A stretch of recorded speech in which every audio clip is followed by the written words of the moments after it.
Good evening, everybody. I have been noticing that a lot of my fellow pagans have been doing this YouTube challenge, and I think it has a lot of great potential. It is a good way for people to express themselves, to show people that are new to the path, some of the different aspects of paganism. It helps show people that they're not alone, that there are other people that think similar to the way that they do. Um, I have been not doing the challenge because I did not want to flood my channel or flood YouTube with another set of videos about it. That was the one thing I just did not like about it, was just when you did any type of search, if it could be connected to this YouTube challenge, you're going to get a lot of them. But I decided that I was going to do this, but because I'm also a pain in the butt, and I like to do things differently, or the hard way as other people would say it, I decided that I was just going to do all 52 all at once. So I got my trusty tablet right here, and let's start off with this. Number one, how did you find your path? I have always loved history, and I am very proud of my heritage. I'm Scotch-Irish. And so when I was going through my divorce, I was doing a lot of research into the Celtic history, and I was just loving how the Celts lived, how they viewed things. It just seemed like it was such a wonderful thing. And so I embraced it more and more. I started to investigate it, and at that time there was the Yahoo 360, which is the prototype, if you want to call it that, for social media, and I met a lot more pagans, and I started chatting with pagans, and I just decided one day, going through the nature park and all that this was what my path should be, and I have been a pagan ever since. Number two, are you in or out of the closet? Um, both, actually. You see, I am out of the closet on Facebook, on YouTube, obviously. Um, but there are some people in work that don't know.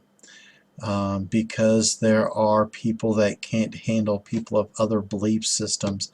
I am trying to protect my job and such, from discrimination, and so I am out, but then again there are certain aspects where I keep it kind of hush.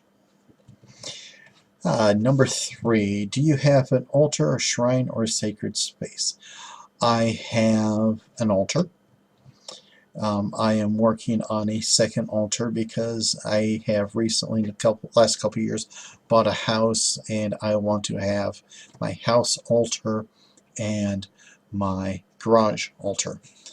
The Celts believed in a sacred space, a nematon, where they would find these clearings and groves, and they would consider that area a sacred space. And I wish I could do that, but I gotta buy some land and plant some trees to do that. Your take on the Wheel of the Year. It is just the way to tell time. It reminds us of the cycles of the year, the cycles of life. To me, it's just an instrument to tell time. What does this time of the year mean for you? They asked that actually a couple times, so I'm going to start with spring. Spring is one of my favorite times of the year because it's growth. There is the potential to do anything and everything. Just like right now, for me, I am working extensively into my yard, into my gardens. I'm working on the garage. I'm doing a lot of outside work. I have a garden planted. I have an herb garden planted. I'm having some trees cut down, unfortunately, but I'm also planting several trees to replace them. I think it's very important that we connect with Earth, and right now we need to get our feet and our hands dirty by digging into the dirt, planting a lot of plants. Number 6, what are your cultural influences? That's my Scotch-Irish heritage. That is my biggest influence. But history altogether is a major influence for me as well. And it's not just the European heritage, because there are people throughout history from different locations that have changed the world, and we would be a fool to ignore them. How do you view sacred texts mythology? Well, the Celts did not write a lot down. In what I have researched, they've written some things down, but in Latin, not the Ogham Celtic alphabet. They prefer to go by oral traditions, so I don't have a lot of sacred texts in my belief system.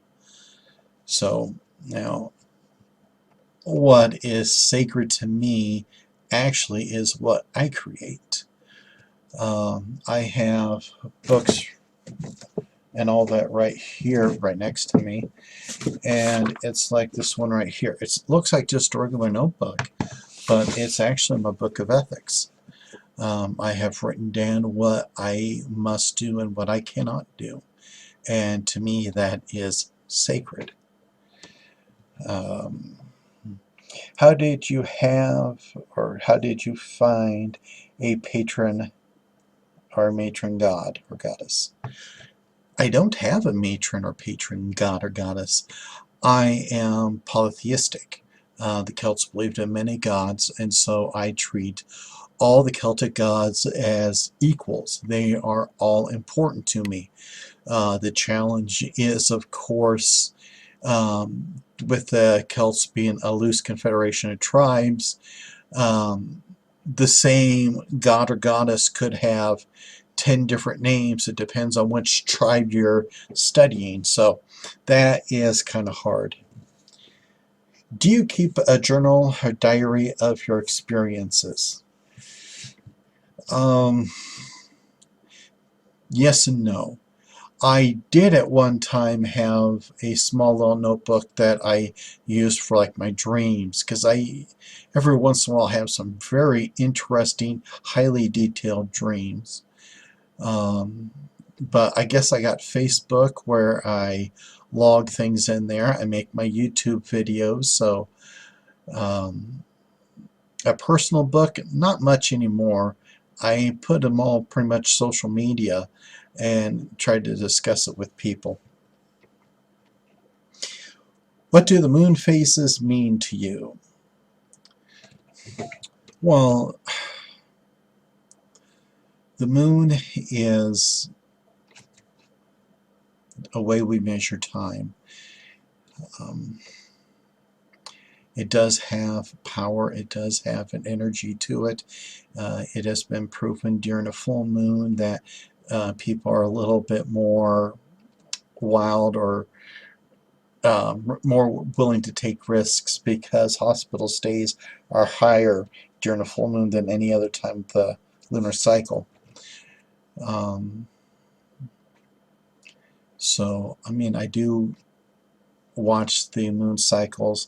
I know that there are certain magics that you do depending on the lunar cycles, but I do not do the SPATs and such. That's just something I myself don't do. What does the sun mean to you? Number 11. Sun means a lot to me. That's night and day. Excuse me. But I also, view it, as, the giver of life, because, without the sun, we would be an iceberg and none of the plants around us could grow. I mean, that's why we have the seasons, is the ebb and flow of the sun. Okay, number 12, what does this time of year mean to you? Summer. Summer is a nice time of the year. Everything is growing. You're starting to see the fruits, the vegetables develop. You're seeing a lot of young animals out. It is a very beautiful time to be out in nature. It is a time to build, because everything is getting, accomplished. And that's what it means to me. Okay. Number 13, do you use divination and what types? I have the Druidcraft Tarot deck. And I've used that mostly. The weird thing for me is I am an old school role player. I have all the D10s, D6s, D10s, D6s, D4s, D8s, D12s, got a D20 and a D100. And so there are times, because the game I used to play was called Rollmaster, and they would have charts, and you roll the dice, and where the dice is, that's what the chart, that's what happened. I use the dice sometimes as well. What does magic mean to you? Magic is the process of changing the world around you in subtle ways. Magic is in everything. Everything is energy, and since magic is the focusing, shaping, and manipulation of energy, we have the potential to make not only our small corner of the world, but the whole world and the universe into better places. All we have to do is try. Do you perform spells on a regular basis? Yes, I do, actually. But my definition of spells is a little bit more open. You see, spells are, like I say, the focusing, shaping, and releasing of energy. Christians, they will never admit to this, but when they pray, it is a form of spell casting, because when they put their hands together, they are focusing the energy into one point. They're saying their prayer, they are shaping the energy, and when they say amen and open their hands, they're releasing the energy. That is a form of spell work. I also believe, because thoughts and emotions are energy, that sometimes when we think about something and we have that energy and that emotion and we just send it out, that's a spell as well. So yes, I cast spells regularly, because I am a very emotional, very blunt person. So there are days where I'm just broadcasting it a lot. What spiritual practice do you do most often? The one I do most often would have to be my spring, my Ostara and Mabon rituals. What I do is that's probably been about 7 years now. I brewed some wine, so I call harvest wine, and it turned out very, very good. And I had this one bottle, and what I would do is I would take it to the nature park that I love. I'd walk on a few trails, maybe take a deer trail. I'll find a point, where I can see a lot, because there's a nice little creek that goes through this park. And I'll find a nice little spot, I'll sit down, and I will chat with nature. I would talk to them about what's going on in my life. I would talk about how nature is important to me. I would have a good hour-long chat. And while I'm doing this, I'm taking a little sip of my wine, and for every little bit that I drink, I pour a little into the earth. And this is my way of bonding with nature. And I guess that would be my most important ritual that I do. Okay, and number 17 is what does this time of the year mean to you? I'm going to have to say fall. Fall is about the harvest, the reaping of all the work that you do.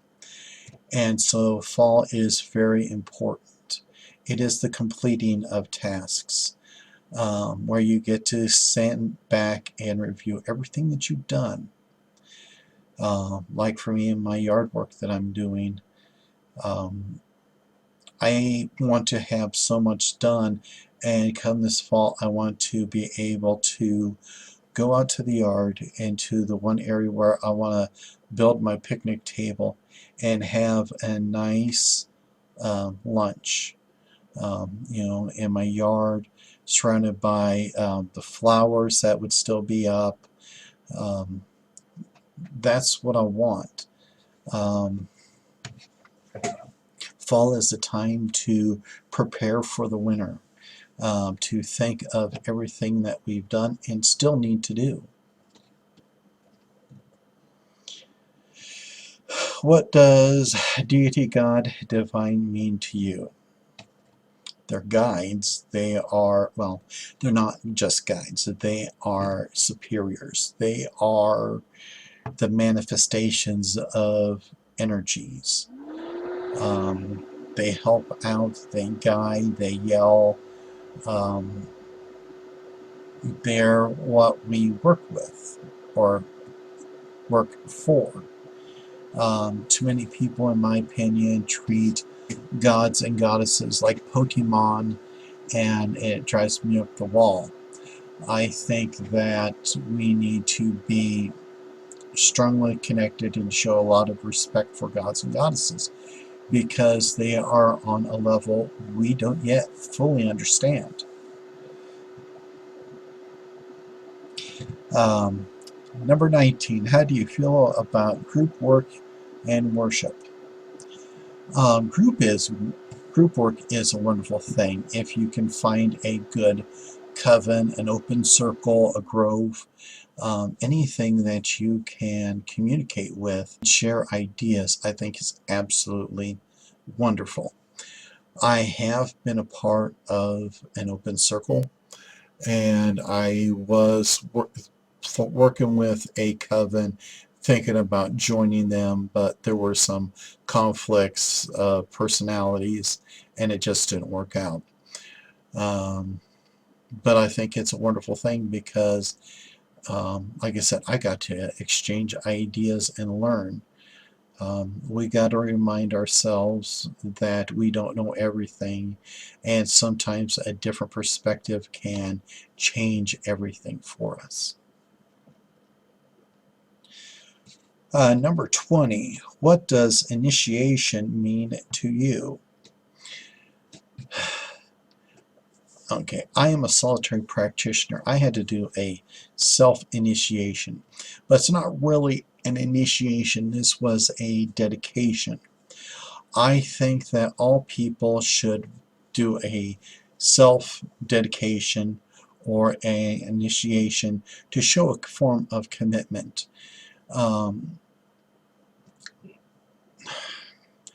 Too many times I think people don't realize the work and dedication required to do this task. So if you cannot afford or want to deal with an initiation or self-dedication, then this really isn't the path for you.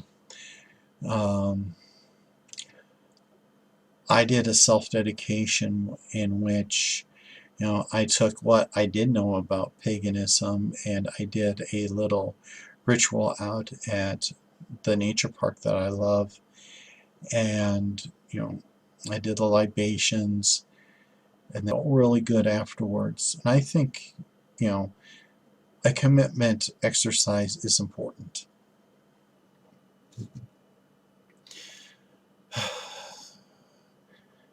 Do you have a grimoire or a book of shadows? Yes, I do. That's the funny thing. Uh, Now, one of my friends, he's a very intelligent person. He explained to me how a grimoire and a book of shadows are two different things. And so I say, yes, I got both, but it's more than just one book, unfortunately for me.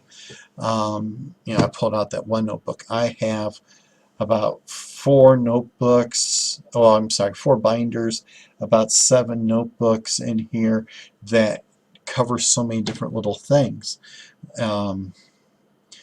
Because there is just so much when you're building your path, when you are trying to discover what is factual, what is real, what's important to you. And so you need to have it all, and you got to have the binders.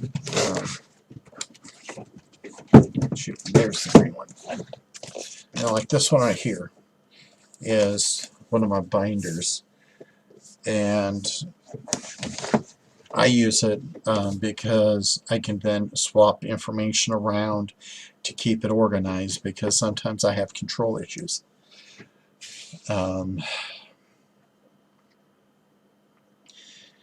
Do you create your own correspondences?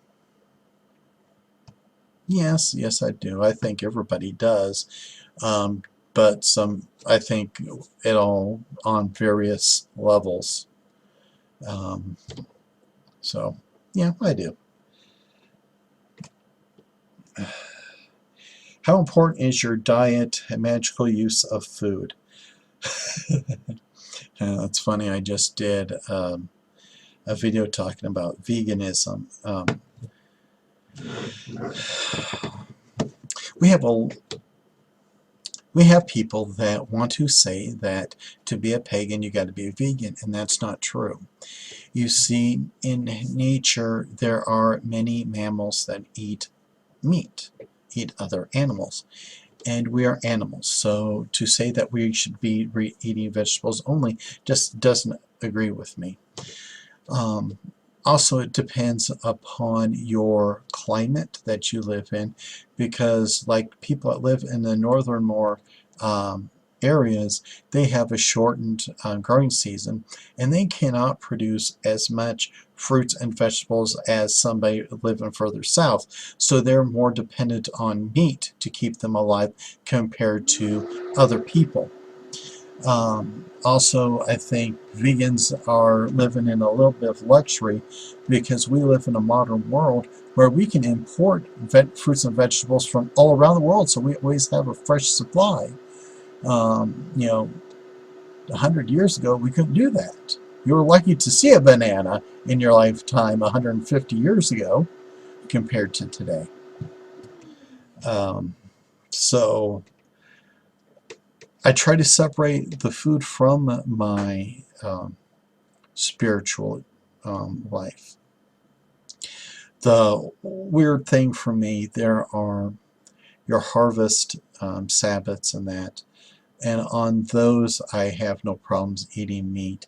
But like Ostara, I don't eat meat. It's it's the start of planting and all that, so I eat salads and all that, and I go meat free.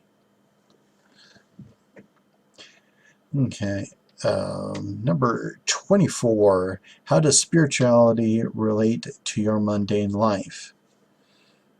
I really don't have a mundane life. I mean, I might not be completely out of the closet, but everything that I do is somehow affected by or affects my spiritual beliefs. And so